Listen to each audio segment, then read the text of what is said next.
Good afternoon, everyone. Sorry, whoops, that worked. Hello. Just a few more people filing in, but good afternoon. I'd like to acknowledge that we are all gathering here today on the unceded land of the Ngunnawal people, and I pay my respect to the elders of this land, both past and present. And I would like to thank again Ani Jude Barlow and Bradley Bell, who welcomed us this morning so generously, and pay my respects to all First Nations peoples that are here in the room and also online with us today. And so for those people that are joining us online today, I also acknowledge the lands that you are currently on, because wherever we are, be that city or country, be that on concrete, soil, sand, grass, waters, we are always on Indigenous lands and waters. So my name is Lauren Booker. I'm going to be moderating today. My mother's family are Gadigal from northwest Sydney, and my father's family are from Nagasaki Prefecture in Japan. I work in the Indigenous Archives and Data Stewardship Hub with Dr. Kirsten Thorpe, and we're at Jumbunna Research at UTS. And I'm also the co-convener of the Aboriginal and Torres Strait Islander Special Interest Group, along with Angela Schilling. And I am deeply honoured to be able to be standing here and to moderate and just be present for the 2022 Loris Williams Memorial Lecture, which is going to be delivered today by bachelor researcher and a very dear colleague and friend that I admire greatly, Rose Barrowcliffe. So first I'm going to do some intros. And then after the lecture, time depending, we have started a little bit late, so we're going to go a little bit late. Sorry, everyone. And if we have that time, we're going to open up the floor for questions and also online. So please hold on to your questions or place them in the chat online. So before introducing Rose, I'd like to read the bio of Loris Williams, which is paraphrased for citation's sake. It's paraphrased from both the ASA and also the Australian Women's Register. And I want to do this because this lecture every year is dedicated not only to Loris's memory, but also her legacy in the archive profession and for all of us, which I think is important to speak aloud. So Loris Elaine Williams, an Aboriginal woman of Mununjali descent through her father and Birigubba descent through her mother, was the first Aboriginal person from Queensland to gain professional archival qualifications, and only the second Aboriginal person to do so, the first person being Worimi woman Dr. Kirsten Thorpe. In 1994, Loris Williams began assisting researchers at the Indigenous Resources Unit of the State Library of Queensland. In 1998, she moved to the Community and Personal History section of the Queensland Department of Aboriginal and Torres Strait Islander Policy. Part of her working week was spent at the Queensland State Archives, assisting Aboriginal and Torres Strait Islander clients to trace their family and community through records. Apart from a short secondment to the State Library of Queensland in 2002, she remained with the Community and Personal History section until she passed away. Loris is remembered as a passionate advocate for the right of Aboriginal and Torres Strait Islander people to use the archives as a means of reconnecting with their family, country, and identity.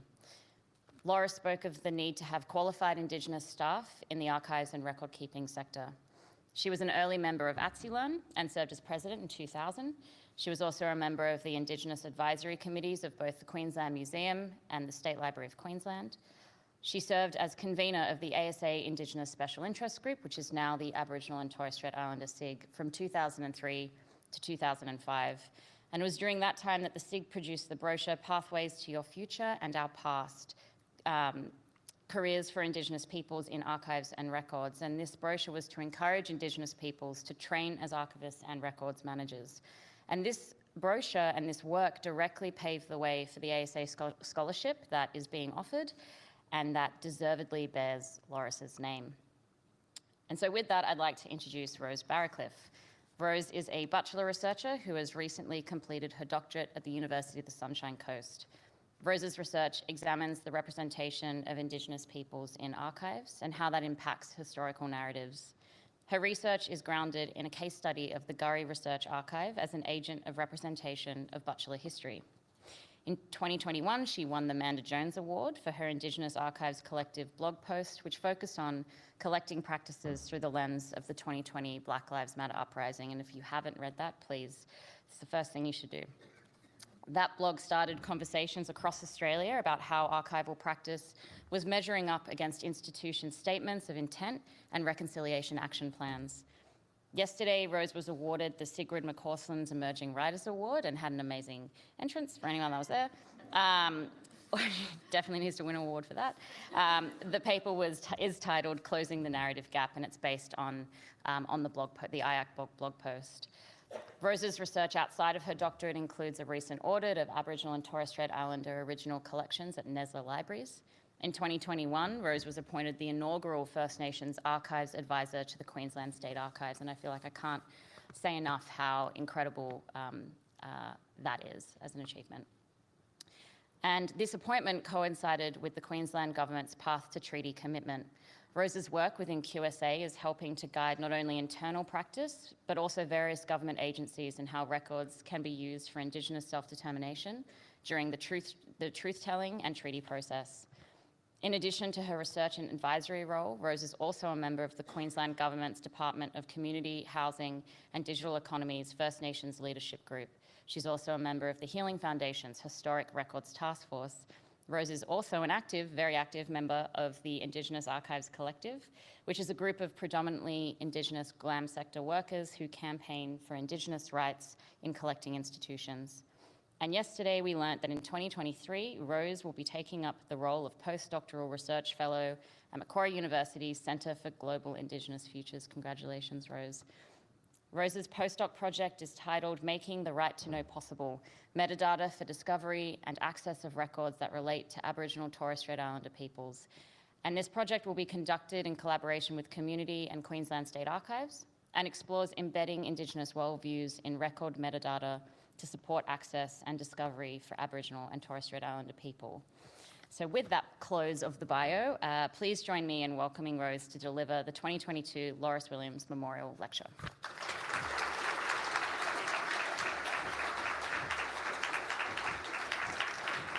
Thank you, Lauren. Just give me a second to get set up here.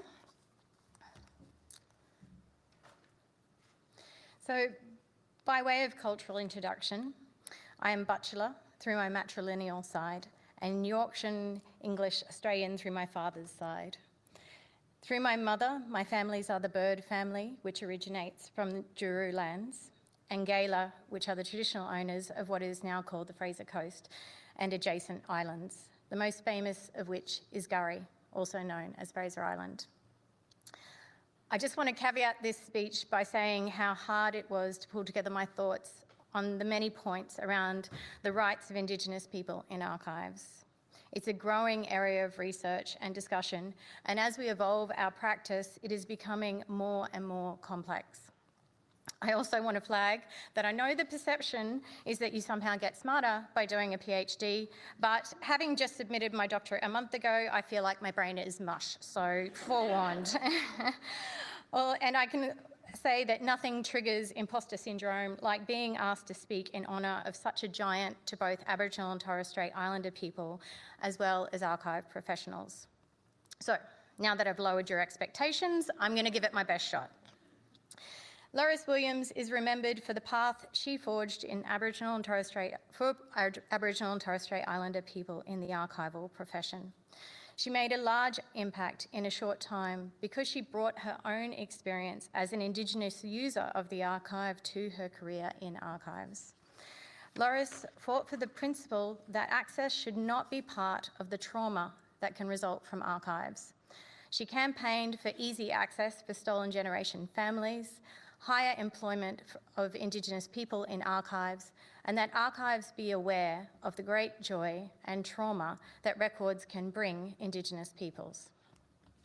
Today, archives are going through a renaissance in regards to Indigenous rights. Loris's work is seen as an exemplar, but Loris's dreams for archives are still yet to be fully realised. When I was asked to give this year's Loris Williams Memorial Lecture, my first instinct was to reflect on how different the world is today compared to the one Loris worked in. At the time that Loris was campaigning for Aboriginal and Torres Strait Islander people to be able to access their records, Facebook had just been launched, John Howard was railing against black armband history, and while SARS had come and gone, it paled in comparison to the magnitude of the COVID pandemic yet to happen. The world around us has changed significantly, but essentially we are still trying to deliver on the same things that Loris argued for during her career in archives, but doing so in an increasingly complex environment. The title of this conference, Here We Are, gives us cause to pause and reflect on exactly where here is. Of course, we are here on beautiful Ngunnawal country, and I pay my respects to the Ngunnawal community, their elders and ancestors. I recognise their unceded sovereignty and their continuing roles as producers and guardians of knowledge for this country that we gather on today. And in particular, I want to thank Auntie Jude for her beautifully stated welcome to country this morning. We are here in a blended gathering, both in person and also online, from the unceded lands of First Nations around this continent, and I pay my respects to those First Nations communities. We are here recovering from a devastating and still ongoing pandemic. We are here in the middle of a trust crisis felt at every level of our society, fueled by a lack of confidence in our institutions and information sources. And we are here at a time when our nation is considering an Indigenous voice to Parliament, and several states have started the journey towards treaty with Aboriginal and Torres Strait Islander peoples. For me personally, here has felt like a state of flux, which is both exhilarating and nerve-wracking. In the past few years, I have started and finished a doctorate, taken on the role of First Nations Archives Advisor at the Queensland State Archives, and just last Friday, accepted a position as a postdoctoral research fellow at Macquarie University's Centre for Global Indigenous Futures. I feel extremely fortunate to be able to work in these spaces and with people who are always pushing for better recognition of Indigenous rights and human rights. In conversations at the welcome drinks last night, I was reminded just how much I love this profession. Some of you spoke about how every workday is full of questions about who is being represented and who is not, and why. Others spoke about digital archives and the art of making records engaging through digital storytelling. I love that our conferences can include discussions about truth and reconciliation commissions, Indigenous rights, climate change, zines, kids in out-of-home care, and punk rock and counterculture movement in Brisbane in the 80s. And all of those diverse topics are related to what we do. I love that. Archives are a space where ethics are always part of the conversation. And again, at the risk of sounding like a drunk person, I love that. But I feel the weight of it too. Loris, Henrietta Formile, Professor Lynette Russell and Dr. Kirsten Thorpe have all talked about the emotional turmoil that Aboriginal people engaging with archives can feel, and I am not immune to that. Being in a position to both research archival practice and to also work in the Queensland State Archives at a time when the Queensland Government is committed to a path to treaty is both exhilarating and nerve-wracking. The Queensland Government's commitment to treaty has put a strong spotlight and a sense of urgency on the work we are doing at Queensland State Archives. And in my role, I'm acutely aware of the responsibility I hold. Professor Martin Nakata described the inhabited space between differing worldviews as the cultural interface, a place where Indigenous people are beholden to both spaces and have to code switch between those worldviews. Like Loris, my work in archives is drawn from my lived experience as an Indigenous user of archives. And while working in that cultural interface has provided me with the beginnings of what I hope will be a long and rewarding career, I also go through a range of emotions with my work. As a person who is Aboriginal, a researcher, and working with a major archival institution, I find that I move through feelings of excitement, nervous anticipation, fascination, impatience, and exhaustion on a regular basis. I feel the weight of responsibility in conducting my research and in my role at QSA, especially at this point in our state and nation's evolution.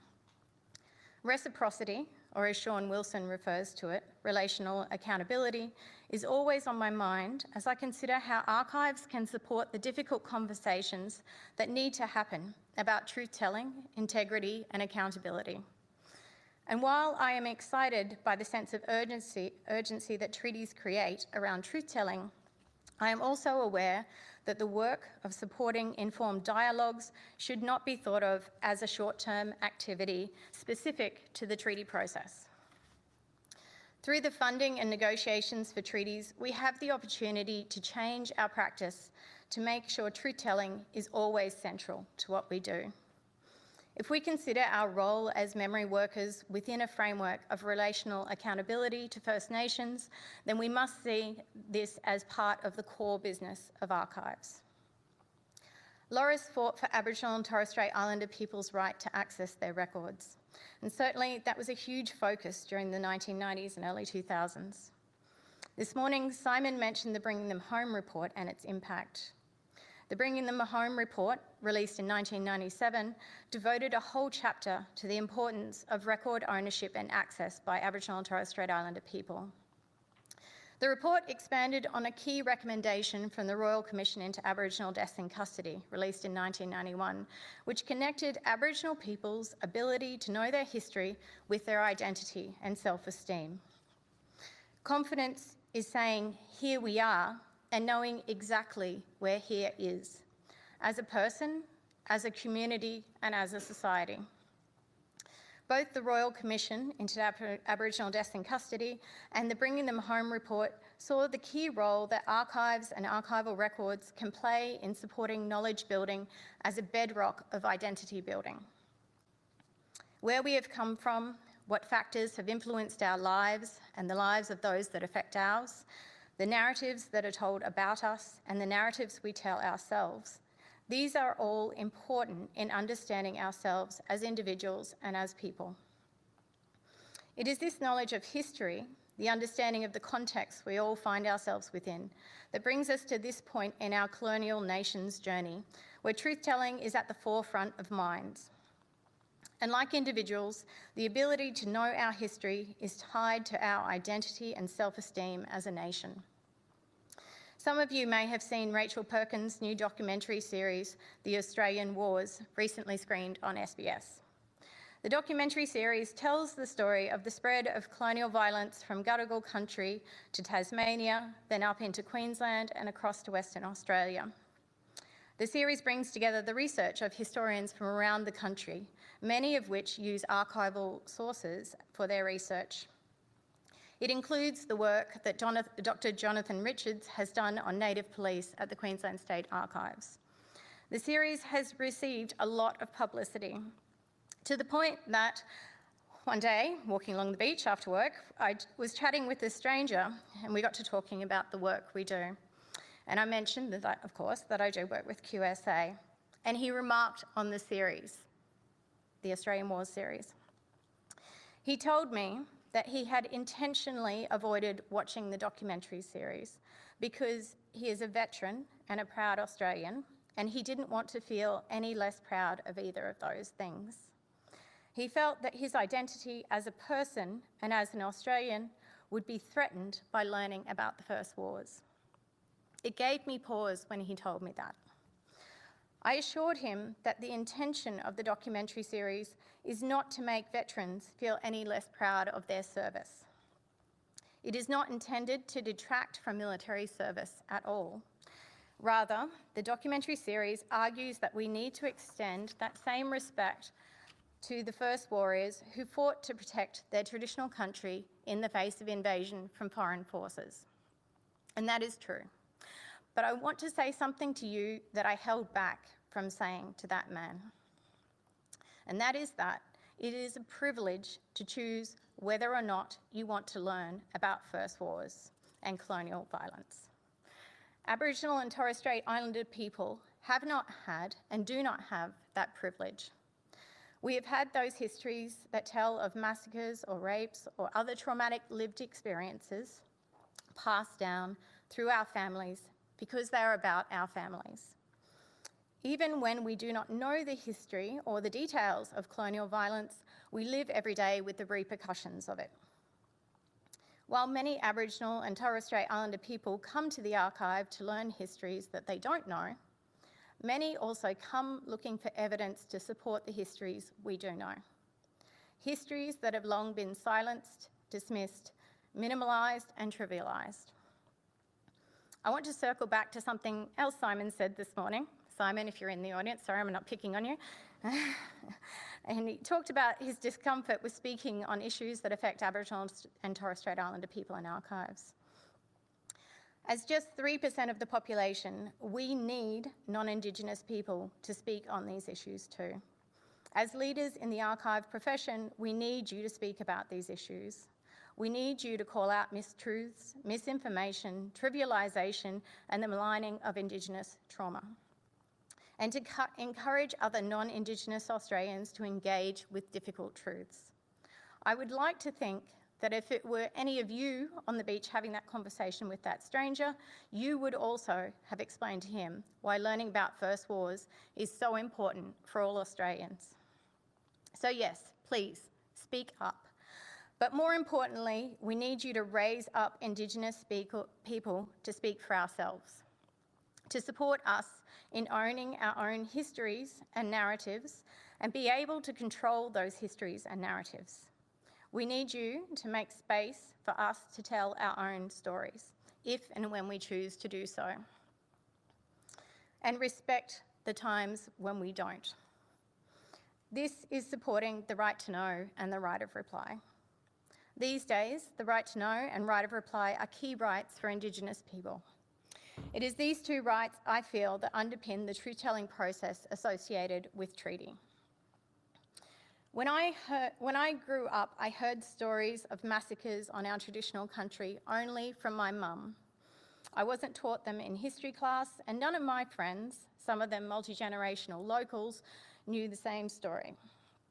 I'm ashamed to admit that I wondered if these oral histories that my mum told me were true.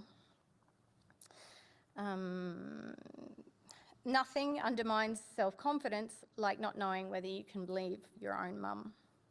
In my research and my work at QSA, I have since come across records that affirm the stories mum told me. And despite the sadness that comes with that affirmation, there is a certain type of relief from finally knowing that that history is true.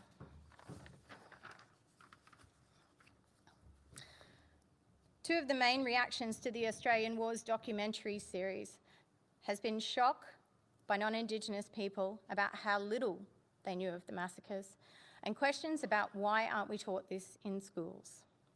In my role as an academic, I teach first and second year university students, many of which are studying to become history teachers themselves. My students, many of whom are fresh out of high school, still don't know these histories. Most Queenslanders can name more nations in Europe than they can in this continent. In my role at Queensland State Archives, I have met primary school children who still know more about Greek, Roman or Egyptian history than they do about their own history. I have spoken to current history teachers who are tasked with teaching these histories, and they still don't know how to do that. I have sat in meetings with government agencies who think this history is part of some intangible past without realising that it was a previous iteration of their very department that perpetuated some of these acts on Aboriginal and Torres Strait Islanders. There is still so much that is left unsaid, untaught, unlearned, unknown of our shared history. Archives, this is your time. As institutions that hold the evidence required for truth-telling, archives have the ability to support truth-telling like no other. And I don't mean this as a rallying call for saviorism. What I mean is this is your time to be on the right side of history. As institutions that are inherently colonial, were instrumental in colonisation and hold the evidence of colonial violence, archives are uniquely placed to demonstrate how to move beyond a problematic past. As Professor Sue McCamish often reminds us, we don't have national archives or state archives. What we have is colonial archives. as in our state and national archives were formed and have long since practiced as colonial institutions in service of colonisation. Even in our most progressive institutions, collections are overwhelmingly about Aboriginal and Torres Strait Islander people rather than by them or for them. Our collecting institutions have Indigenous collections, but most have Indigenous staff, but how many have Indigenous executive management? This is your time to demonstrate to other institutions how we can transition from straight up colonial to something beyond that. Michelle Caswell and JJ Gadar talk about going beyond colonial pasts as decolonial practice. I'm not a fan of the word decolonisation. It's a word that is popular these days, but increasingly watered down in its application and intent. I don't believe you can decolonise a colonial institution, but I don't think that makes archives irrelevant. Archival records have already been used extensively to reconnect stolen generation survivors with their families and communities and to support the case for recognition of stolen wages. The colonial records have enduring value, even if their value is now in service of dismantling colonisation rather than supporting it. But we need an archival practice that recognises Aboriginal and Torres Strait Islander sovereignty and embeds Aboriginal and Torres Strait Islander worldviews at its core. In the award-winning Building on the Strength of Our Stories cultural awareness training, which some of you might have heard Julie talk about earlier, archival records are intertwined with stories from the families of the Aboriginal facilitators. The course was developed by Bidjar and South Sea Islander woman Leanne Wilson and Charlene Burnt, a Gamilaroi and Kokobera woman. It is based on the conceptual framework of green ribbon and blue ribbon stories. The green ribbon represents the provenances that span as much as 65,000 years. The blue ribbon represents the period of colonial history, in comparison a very short time. Leanne developed this conceptual framework to help non-Indigenous people understand what might be likened by archival theorists to parallel provenance or societal provenance. It foregrounds that we must know the long history to be able to understand the short history. One example given in the training is that to understand how incredibly appalling it is for Aboriginal and Torres Strait Islander people to have such poor health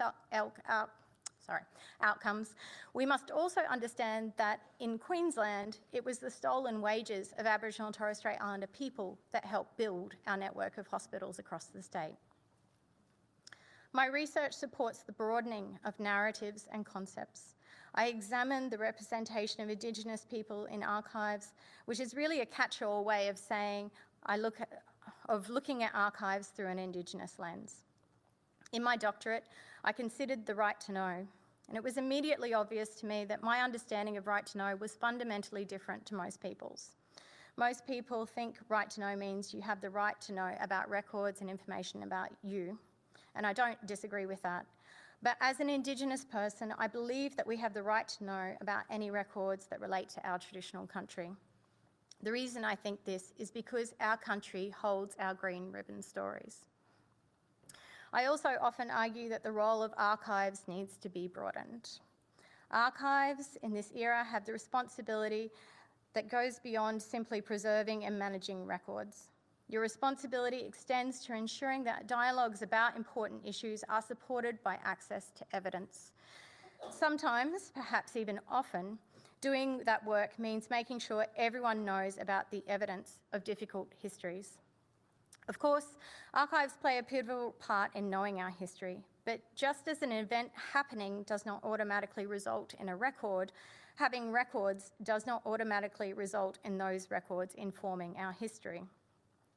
In a panel discussion related to the Australian Wars screenings, Rachel Perkins pointed out that the Australian National War Memorial in France cost $500 million. A similar amount was spent on the redevelopment of the War Memorial just across the way here in Canberra. The Anzac 100 celebrations saw another $50 million poured into Anzac memorialisation in Queensland from 2014 to 2018. Imagine if that same amount of funding were put into digitisation, metadata enrichment, supporting First Nations keeping places on country, and full-time, adequately staffed teams of First Nations archival practitioners. Imagine how much fuller our national narratives could be. I say fuller, but I don't mean easier. I mean finally having the uncomfortable conversations that make us grow as a nation and mature as a nation. The kinds of discourse that can make us proud because we have worked our way through the difficult stuff and come out the other side. I often find myself sitting with uncertainty, but excited by the possibilities of what can come from treaty or treaties. The trick is not to rest our hopes on hope. As Dr. Chelsea Watergo famously said, and pardon my French here, fuck hope. She argues hope is cushioned in passivity. By relying on hope to bring about change, we put the responsibility of driving that change on the shoulders of others. Possibility is not hope. Possibility is about identifying a range of outcomes and then actively working towards them. The fact that I am standing here today giving this lecture because my lived experience as an Indigenous user of archives is valued enough to be the basis of doctoral research, that is a possibility I couldn't have imagined 5 years ago. When I was a child, my mother and elders talked about native title. That was a possibility I couldn't imagine at that point in time. Possibility is listening to Dr. Kirsten Thorpe, who started out as a trainee 20 years ago and now is a world leader that is changing archival practice through her research and work.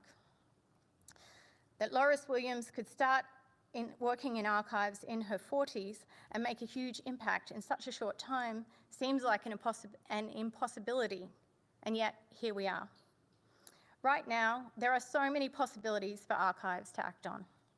The reality is that archives have always done this, whether consciously or not, and the choices we make at every stage of record life is a step towards a desired reality. It is a step towards a desired narrative. It's an incredible honour to be asked to deliver this lecture. The impact of Loris's work is seldom far from my mind because her name reaches my attention on a regular basis. Whether it is seeing her name on the dedicated rooms at both the State Library of Queensland and the Queensland State Archives, or last week, hearing the Community and Personal Histories team talk about how Loris was instrumental in deciding the access guidelines for Aboriginal and Torres Strait Islander records in Queensland, or listening to one-year artist Judy Watson at her recent Skeletons exhibition launch speak about how a conversation with Loris led Judy to formulate A Preponderance of Aboriginal Blood, one of her most famous works. All of this is to say that Loris's legacy is still very much alive today. If there is one thing I want to leave you with, it is this. Where we are right now is at a nexus of uncertainty and possibility. And I, for one, want to work towards the possibilities. When we look back on this period in 20 years or even later, I want to know that we have left a legacy like Loris did, one that has inspired, prompted, and when needed, pushed our nation forward to a place where we have a deep and honest knowledge of our shared history. And pride in the fact that this continent is home to the oldest continuing living cultures in the world. And that our part in the memory work of this nation has helped those cultures to not only survive, but to thrive and continue into the future. Galangol Nayan, thank you.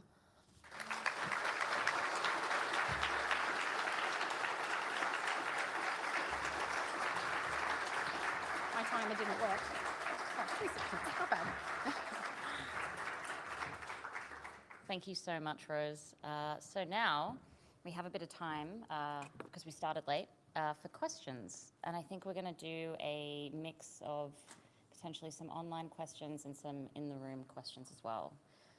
So should you want to ask a question, please, you know what to do, make yourself known to the microphone.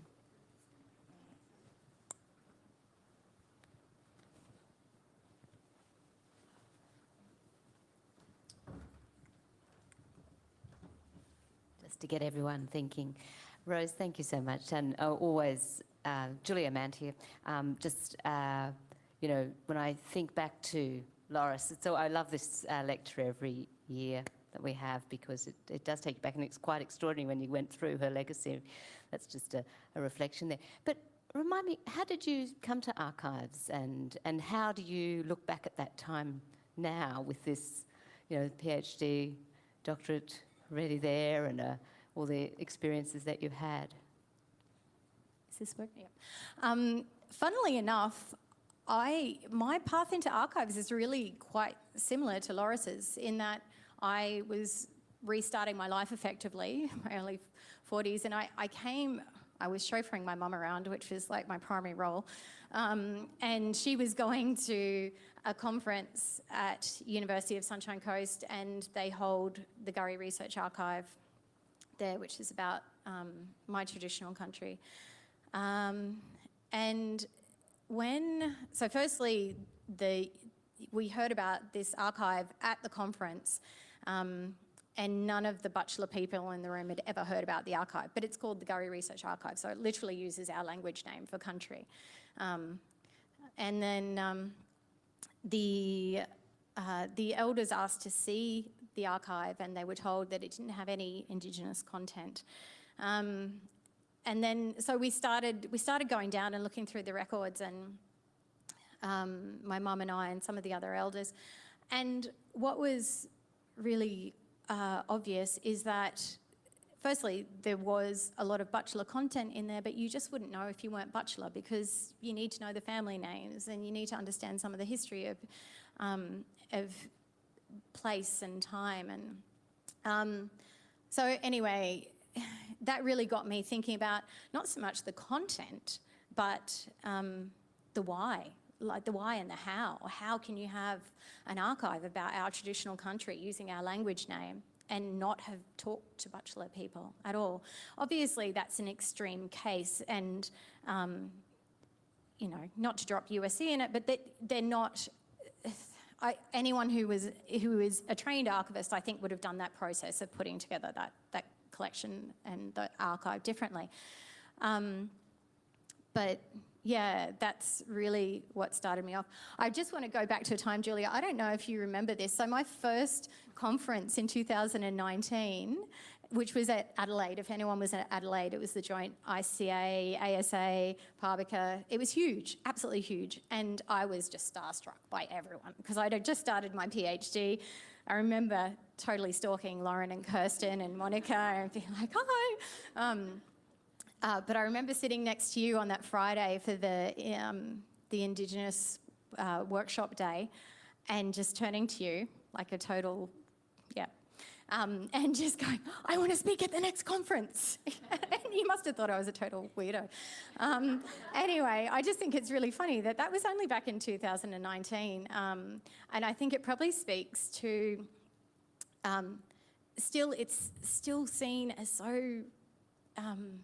so original to embed Indigenous worldviews in archival practice. Like the fact that I can just start and already be in this amazing position in the work that I do with QSA, which is an absolute privilege. But the fact that that's still a novel thing, I think really is indicative of still we've got a lot of work to do.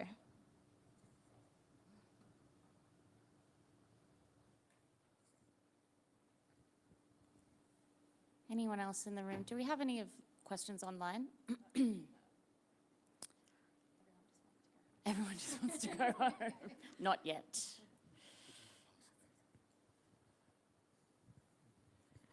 Rose, I wonder whether you could tell us a little bit about the challenges of identifying relevant records, Indigenous records in a state-based archives, in that I suspect it undermines a whole lot of archival principles that we've come to know and love. We deal at aggregations. We're probably not dealing at aggregation level.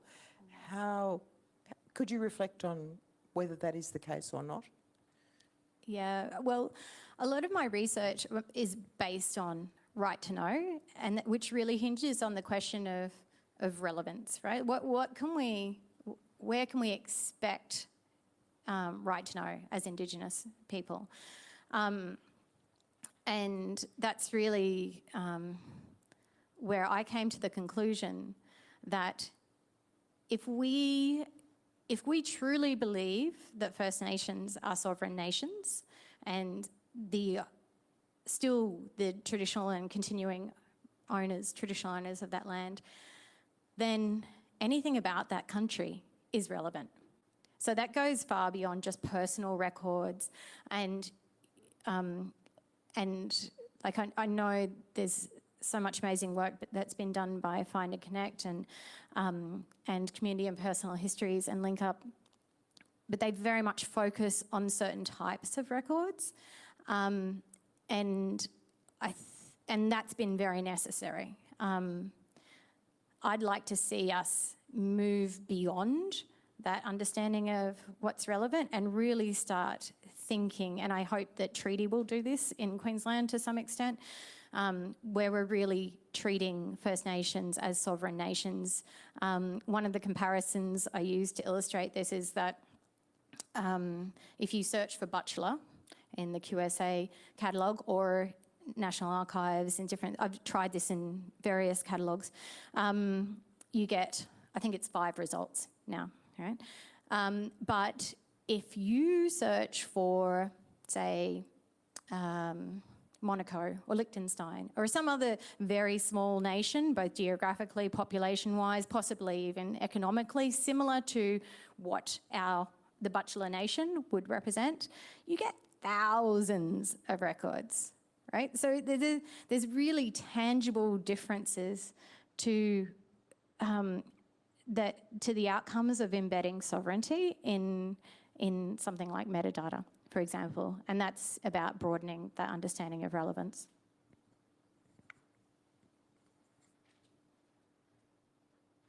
I have a follow-up question to the right to know.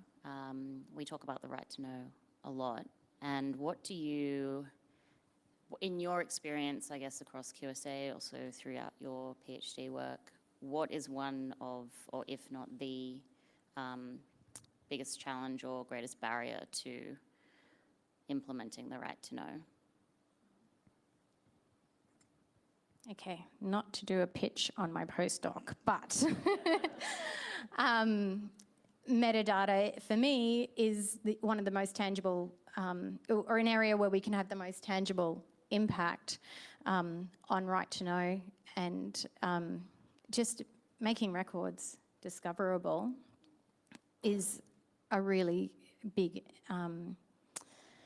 I think it's an area we really need to focus on to be able to properly be able to respond in a way that respects right to know. And again, with the work that it's one of the priorities at QSA, again, thinking about treaty. I know Louise over here and I have been doing a public education, well, not public, but anyway, I got an education campaign for months now, just trying to explain to, say, government departments and people on the various treaty working groups that it's not like Google. You are not going to be able to just say, go to the AMS and type in Waka Waka and pull up all these Waka Waka records for truth telling. And I know we all laugh about that, but honestly, it's amazing what the misconceptions is around the capabilities of external archives about the ability to be able to find, to discover and retrieve records that relate to First Nations people.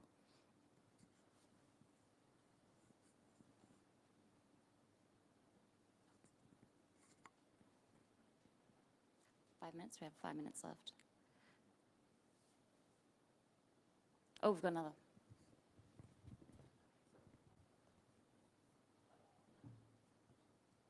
Thank you. Is that on? Yes, good. Louise Howard, Queensland State Archives. We're very privileged to have you, Rose, as part of the team.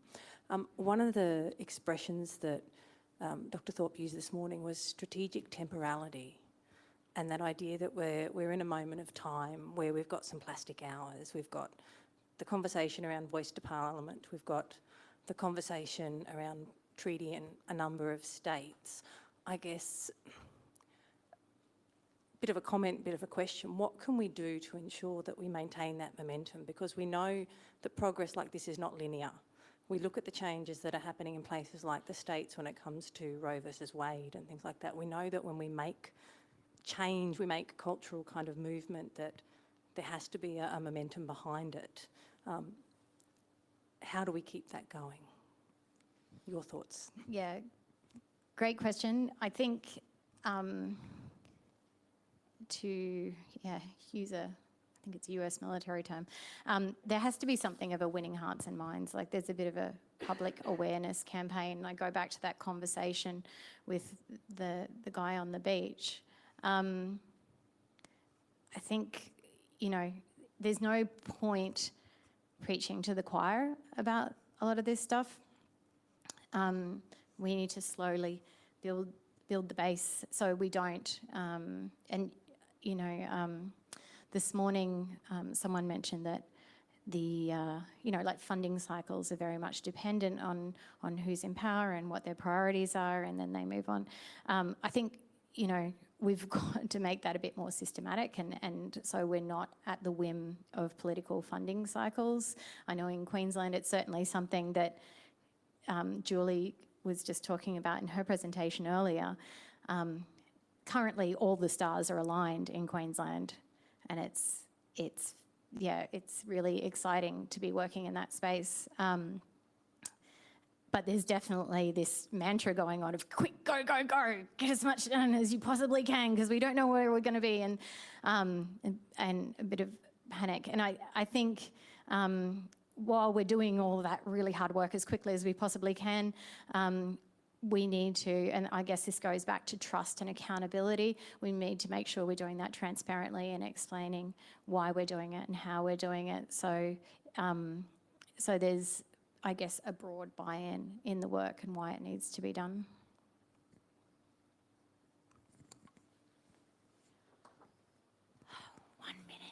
Let's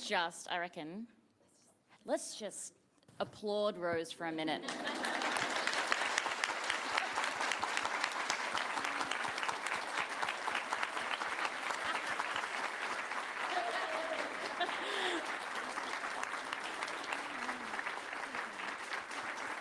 Oh, actually. I was kidding, but that was great. Thank you, Rose. Thank you, everyone. That's it. Thank you, everybody.